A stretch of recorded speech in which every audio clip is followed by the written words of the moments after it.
구약에서 죄라고 하는 것은 아주 상세하게 출애굽기나 레위기를 통해서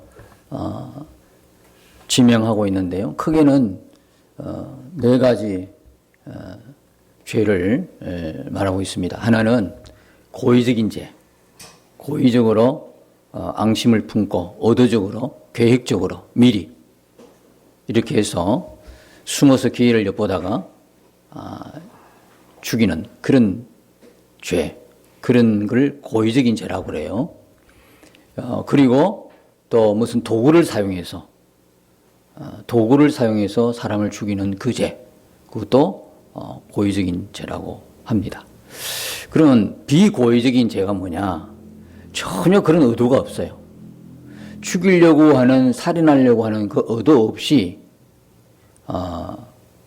우연찮게 실수로, 오늘날로 이야기하면 과실치사가 되겠죠. 그런 죄를 비고의적 죄, 아무런 의도가 없었는데 실수해서 그렇게 했던 거. 그 다음에 정당한 죄가 있어요. 정당한 죄. 죄인데 정당하다. 뭘까요? 소위 말하는 정당 방어죄인가요? 우리 가정에 강도가 침입했어요. 그래서 그 사람을 죽이게 됐어요. 그럴 때는 죄가 없는 걸로 봤어요. 그런데 그도 낮과 밤이 달랐어요. 밤에 침입한 강도는 죽여도 죄가 되지 않아요. 그런데 낮에 침입한 강도를 죽이면 그게 죄가 돼요. 식별이 가능한 낮에 죽인 것은 죄고 밤에는 죄가 아닌 걸로. 그 다음에 소가 사람을 들이받아서 사람을 죽이는 죄가 있어요. 이런 경우는 소도 책임을 묻고 소의 임자도 책임을 묻는데, 그 중에서도 소가 사람을 들이받아서 죽이는 버릇을 아는데도 방치해 놓다가 들이받아서 죽이면 그거는 죄예요.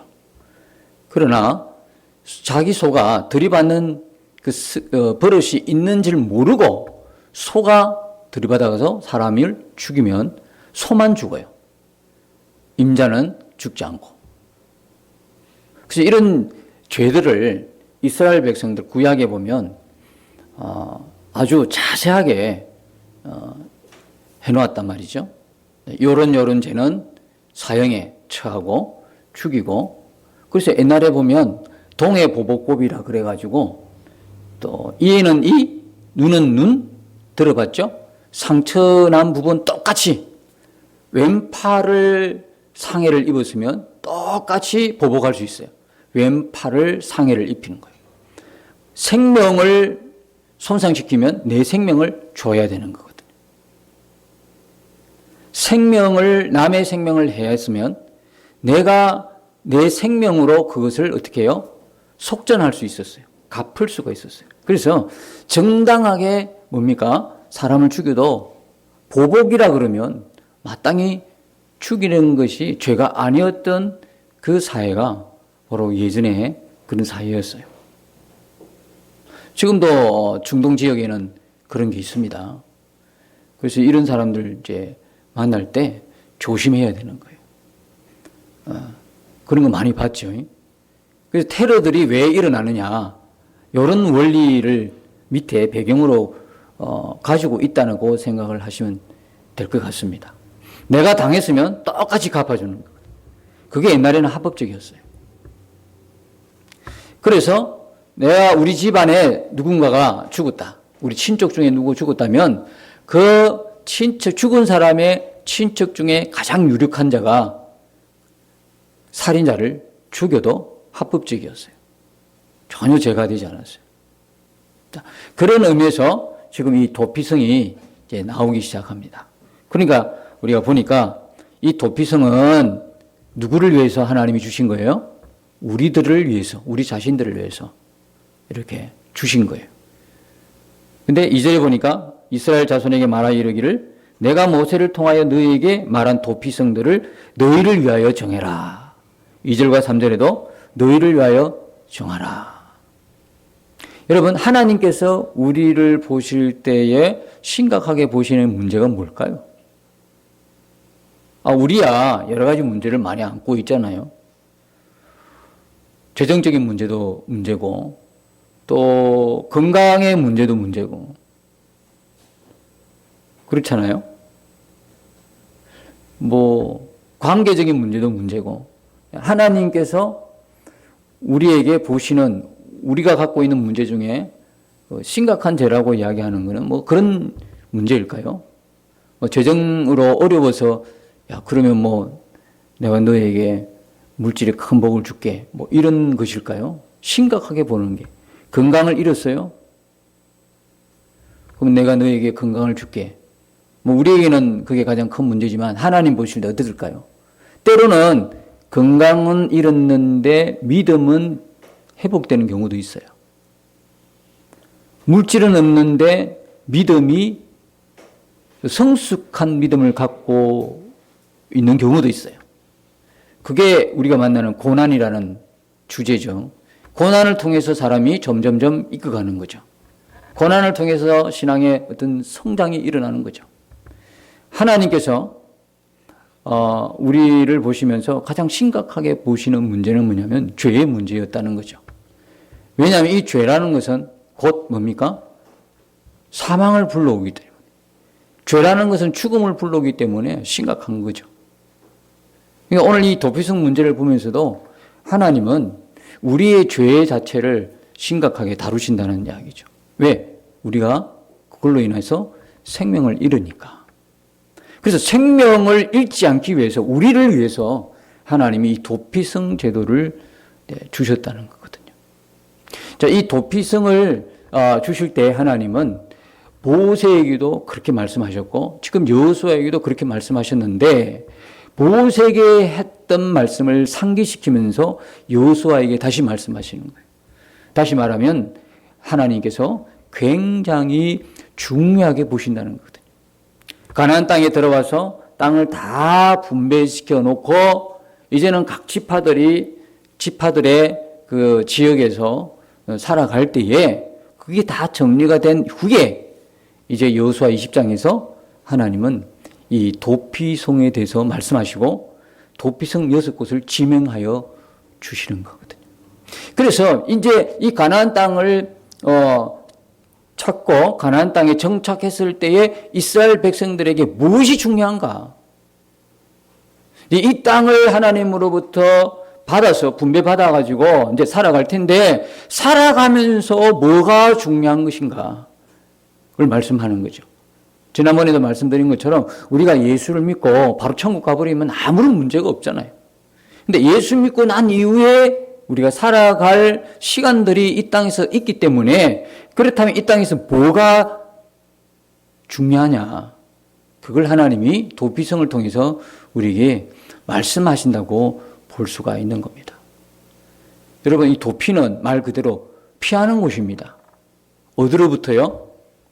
어디로부터 피해요? 보복자의 살인 위협으로부터 피하는 곳이 도피성입니다. 그런데 이 도피성은 누구만이 피할 수 있냐면 고의로 사람을 죽여놓고 그런 사람이 피하는 곳이 아닙니다. 어떤 사람이 피해요? 고의성이 없어요. 실수로 내 뜻이 아닌데, 계획된 게 아닌데, 의도적이 아닌데, 그냥 실수로 비고의적으로, 그냥 사람을 죽였어요. 자, 안타까운 일이죠, 그죠? 근데 이 사람은 그 당시에 법으로, 사회적인 법으로는 죽어야 돼요. 어떻게든 그 사람을 죽였으니까 그 가문에 유력한 자가 그를 죽여도 아무런 법적인 하자가 없어요. 그럼 가만히 이제 나는 고의가 아니야. 비고의적으로 사람을 죽였는데, 이거 황당하잖아, 그죠? 한 사람은 죽었고, 나는 전혀 그런 의도가 없었어. 그럼 난 또 죽어야 돼. 이거 참 안타까운 일이잖아요. 그런 비고의적으로 사람을 상해했을 때, 사람을 살인했을 때, 그 사람들이 피할 수 있도록 마련한 곳이 어디냐 하면 도피성입니다. 도피성에 피해서 살도록 한 거예요. 도피성에. 그러니까 고의적으로 사람을 죽인 사람은 도피성에 못 옵니다. 혹시나 그 사람이 살고 싶어서 도피성에 들어왔더라도 도피성 안에 있는 장로들이 그 사람의 사건을 심사해가지고 아하, 이 사람이 비고의적이 아니라 고의적으로 사람을 죽였는데 살기 위해서 도피성으로 들어왔구나. 그게 딱 판정이 되면 그대로 몰아냅니다. 그러면 밖에 누가 기다리고 있습니까? 예, 복수자가 기다리고 있어요. 그래서 그 사람을 죽음에 내뭅니다. 아무런 하자가 없어요. 도피성에서 쫓겨난단 말입니다. 그래서 죽습니다. 그러니까 나중에 어떤 결과가 벌어집니까? 서로 죽이는 겁니다. 여기서 한 번 죽이면 이 가문에서 일어나서 또 죽이고 이 가문에서 일어나서 죽이고 그러니까 다 나중에는 씨가 말라버려 없어요. 이제 다 죽어버리고 없어요. 그래서 이런 일이 벌어질까 싶어서 이제 이 도피성 제도가 이렇게 세워진 것이지요. 자, 하나님께서 고의적인 죄, 비고의적인 죄, 이걸 보신다는 이야기는 무슨 이야기입니까? 하나님은 결과보다도 뭘 중요시한다고요? 과정을 중요시한다는 거거든요. 자, 결과적으로는 다 살인자예요. 결과적으로는 고의든 비고의든 다 어떻게 해요? 살인이라고 하는 결과는 똑같은 거죠. 그런데 똑같은 살인인데 결과는 똑같은데 어떤 사람은 살게 하시고 어떤 사람은 죽게 내버려 두시거든요. 그렇다면 하나님은 결과보다도 뭘 중요시한다? 과정을 중요시한다. 믿는 사람이 부자가 되었어. 근데 하나님은 부자의 그것을 보는 게 아니라 어떻게 부자가 됐느냐 이걸 보시는 거죠. 무슨 말인가 이해하시죠? 이 사람의 인생에서 인생 그 기간 동안에 부자가 될 수밖에 없었던 그 결과가 부자니까. 근데 그 부자로 되는 그 인생 과정 속에서 정말 정당하게 부자가 됐느냐. 정당하게 하나님 말씀에 의해서 믿음으로 수익을 벌고 믿음으로 사업을 하고 믿음으로 일을 해서 정당한 어떤 대가를 받고 수익을 받고 부자가 됐느냐. 아니면 믿는 사람에도 불구하고 많은 사람들의 눈물을 바탕으로 그리고 고통을 주면서 남을 누르고 남을 억압하면서 이 사람이 부자가 됐느냐. 이 차이는 하나님 앞에서는 엄청난 거예요. 결과는 똑같은 부자예요. 그러니까 우리들은 그 사람이 부자라는 것에 의해서 기도 죽기도 하지만 그 부자라는 게 인격으로 착각을 해서 그 사람 앞에 머리를 숙일 수도 있잖아요. 돈이 많으니까. 돈 많은 세상에 다 그냥 대우를 받잖아요. 그죠? 요즘 우리가 살아가는 세상은 그런 거잖아요. 돈이 있고 그 치레가 멀쩡하고 아주 화려하면 다들 그냥 겉모양 보고도 어때요? 그 사람을 인정하잖아요.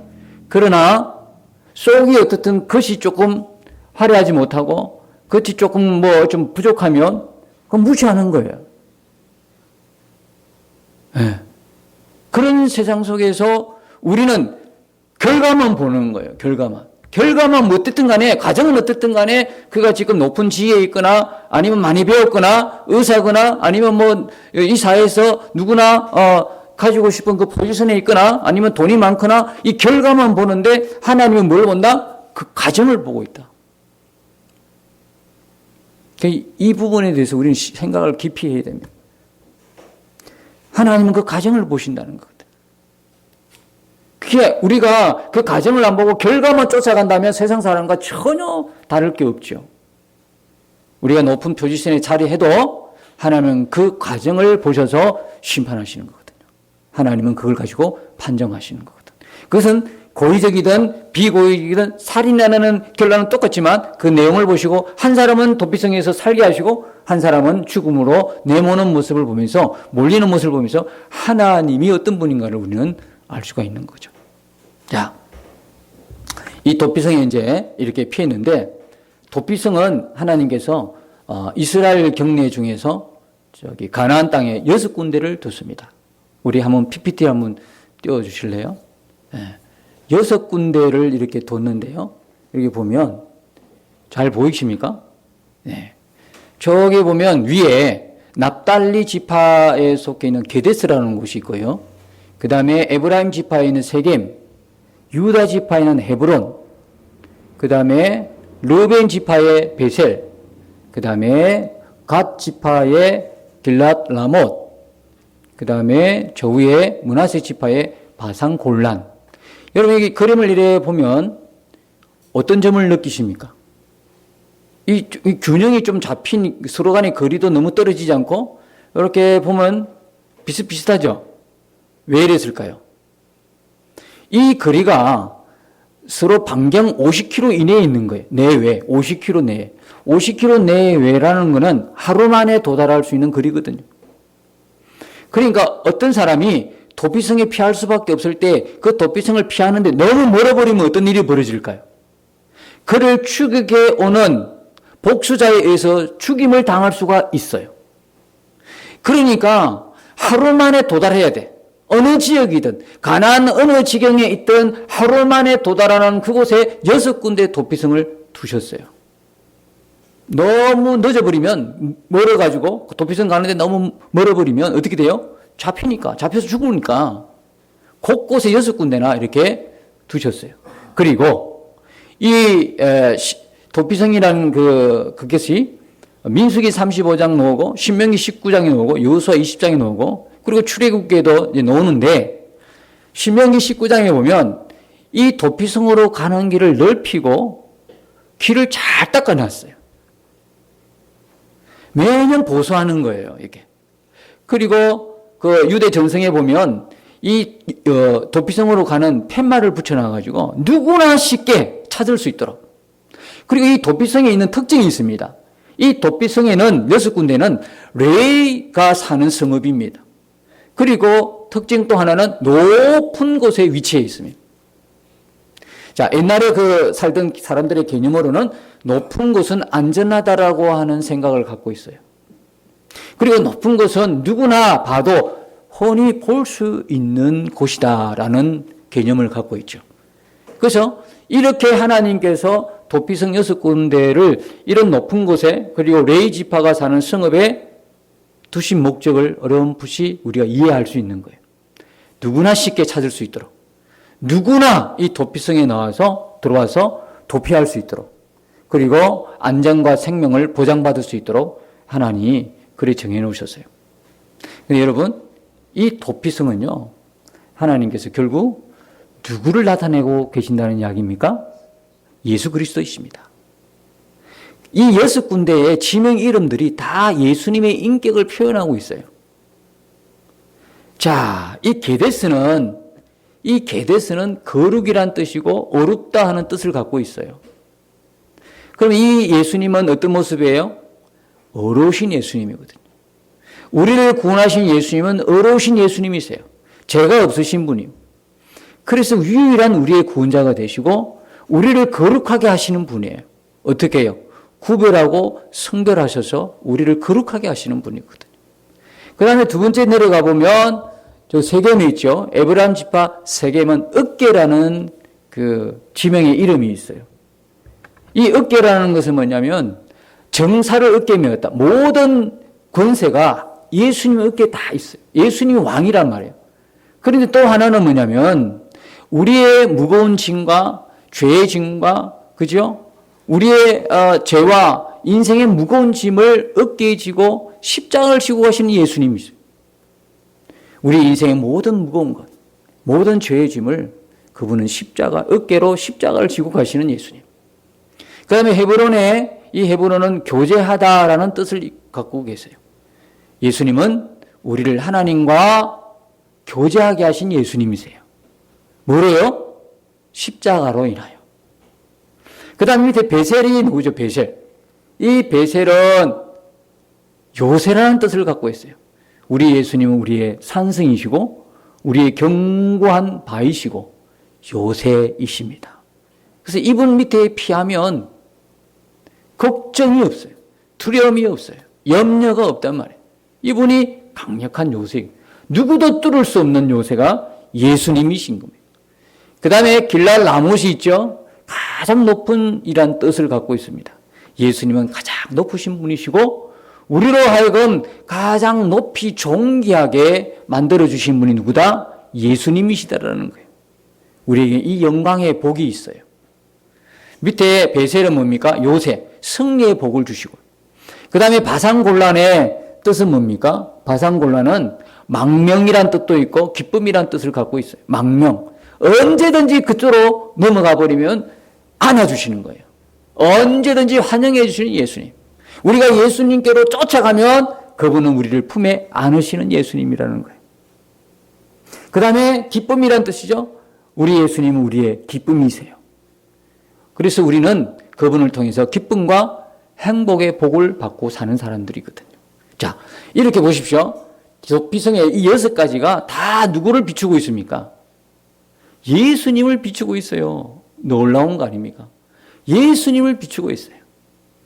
그래서 이 사람들이 부지불식간에 부지 중에 비고의적으로 죄를 범한 사람을 죽인 사람들, 이렇게 하나님께서 보호해 주시도록 이것을 이렇게 마련해 주셨다는 사실입니다.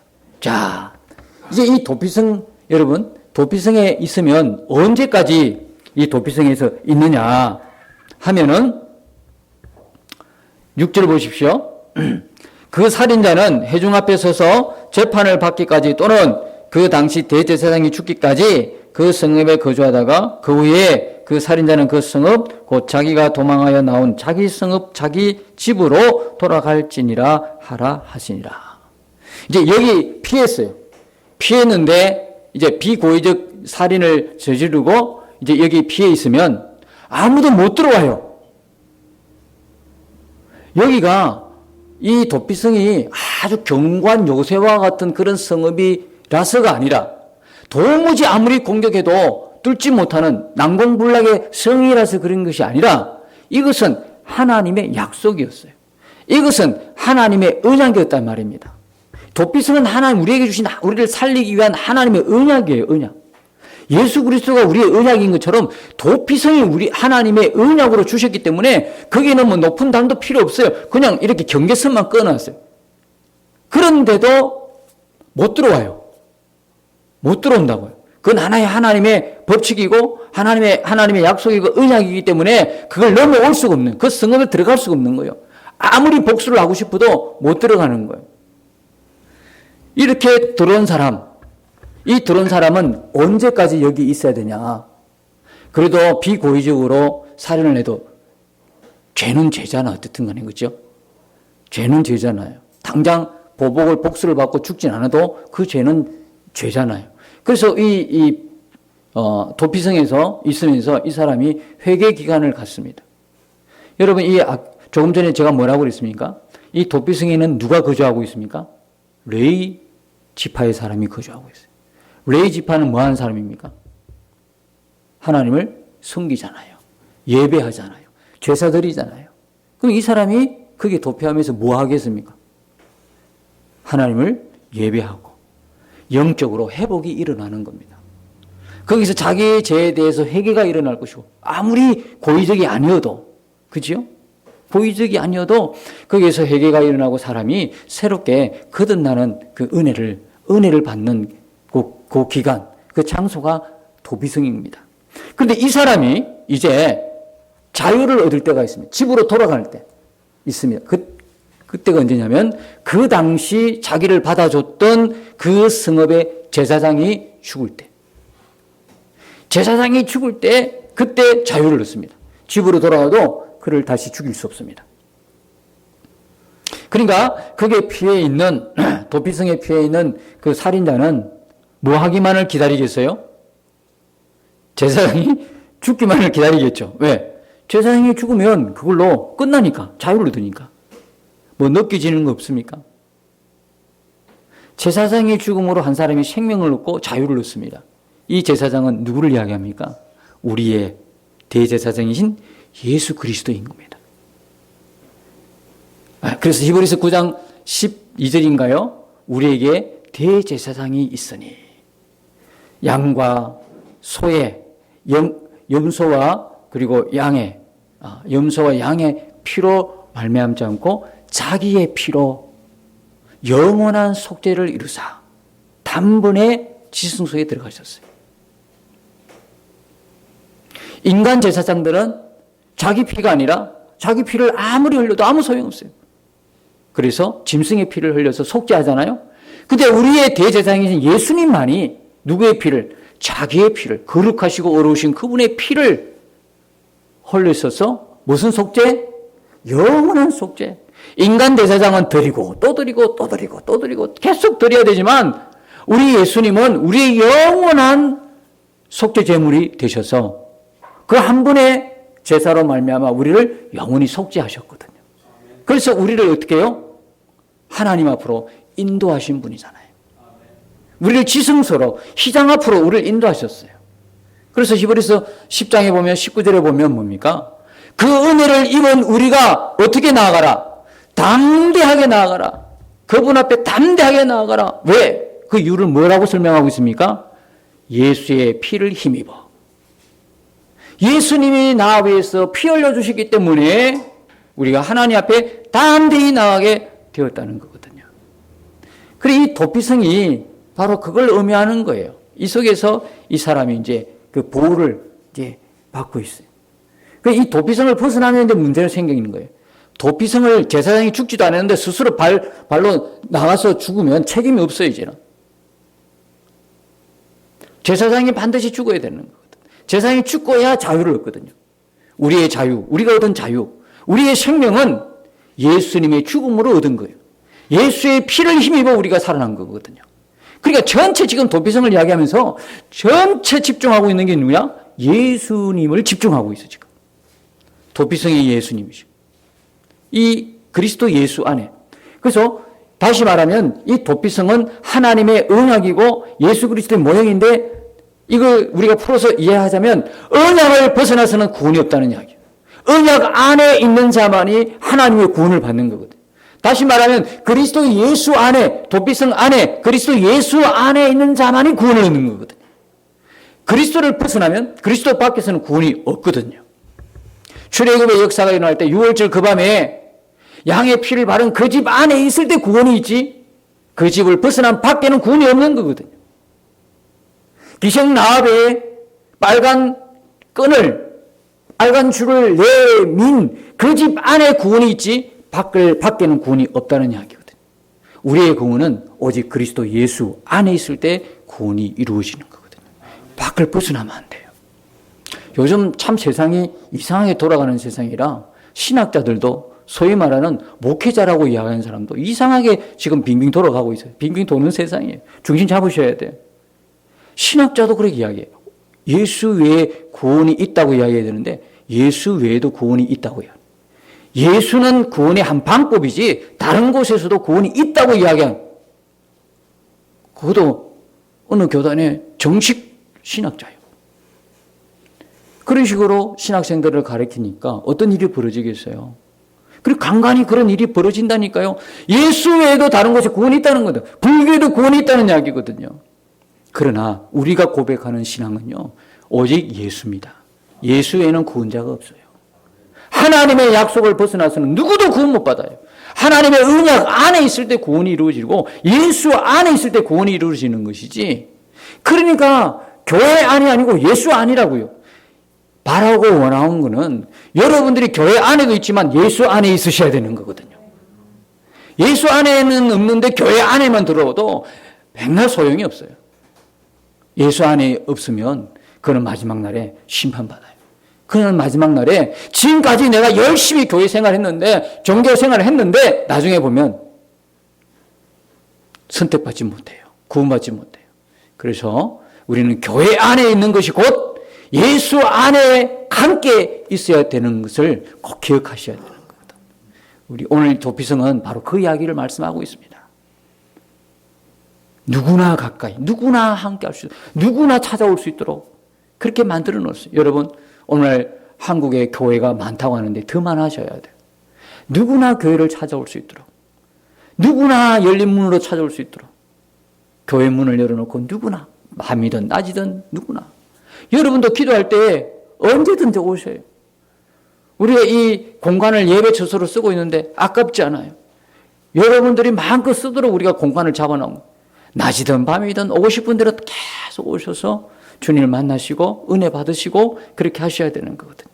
우리가 해야 할 일은 뭐냐면 이 도피성 예수 그리스도를 소개하는 거예요. 전도하는 일이거든요. 우리는 뭘 해야 되느냐? 미리 이미 성도된 우리는 뭐냐면 그리스도 예수 안에 생명을 누리고 살아야 되는 거거든요.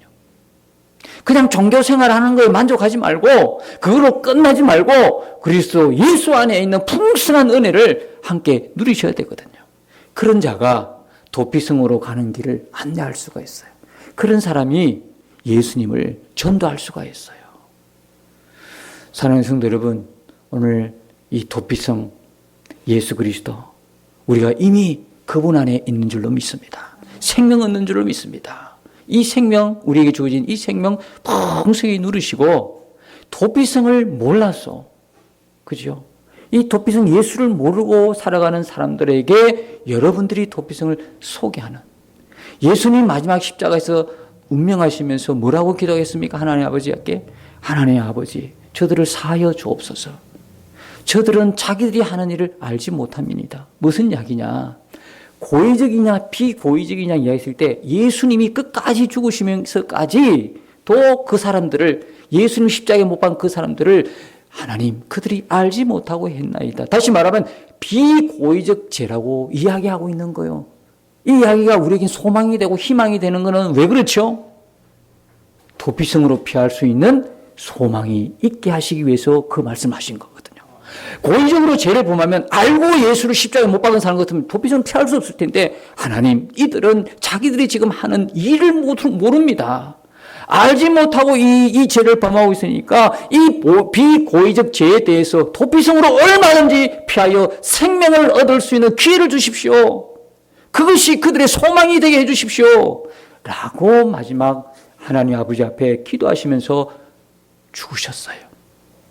하나님, 예수님의 그 뜻을 아시겠죠? 예수님 마음을 아시겠죠? 도피성을 주신 하나님의 뜻과 예수님 마음이 일치가 되는 거거든. 예수님은 단 한 사람도 생명을 잃지 않기를 원하시거든. 모든 사람들이 하나님의 형상으로 지원받았기 때문에 모든 사람이 구원받고 생명 얻기를 원하시는 것이 예수님의 마음이거든요. 그러면서 죽으시면서까지 그 말씀을 하시고 돌아가셨어요. 우리는 이제 어떻게 해야 됩니까?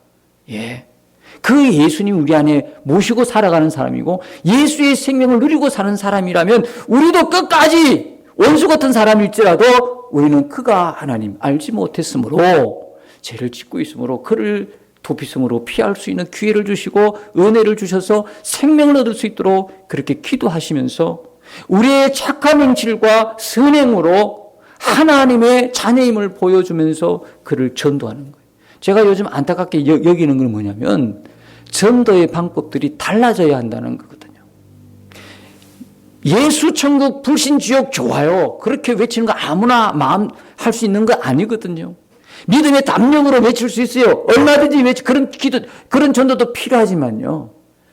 지금은요, 우리의 착한 행실이 필요한 거예요. 우리의 선행이 필요한 거예요. 우리가 예수 믿으라 소리 안 해도 우리가 착한 행실, 선행을 통해서 우리가 어떤 사람인가를 그는 결국 발견하게 될 것이고, 우리의 그런 모습을 통해서 하나님께서 영광 받으시고, 우리의 살아가는 모습 자체가 전도지가 되는 거거든요. 여러분, 열심히 나가셔서 예수 믿으라고 전도지 전달하면서 전도하는 것도 중요하고요. 그렇게 하면서 행실은, 우리가 살아가는 모습은 그들에게 영 아니면 이거는 오히려 전도길을 막는 거잖아요. 그러니까 그렇게 전도할 것 같으면 우리의 삶도 어떻게 해요?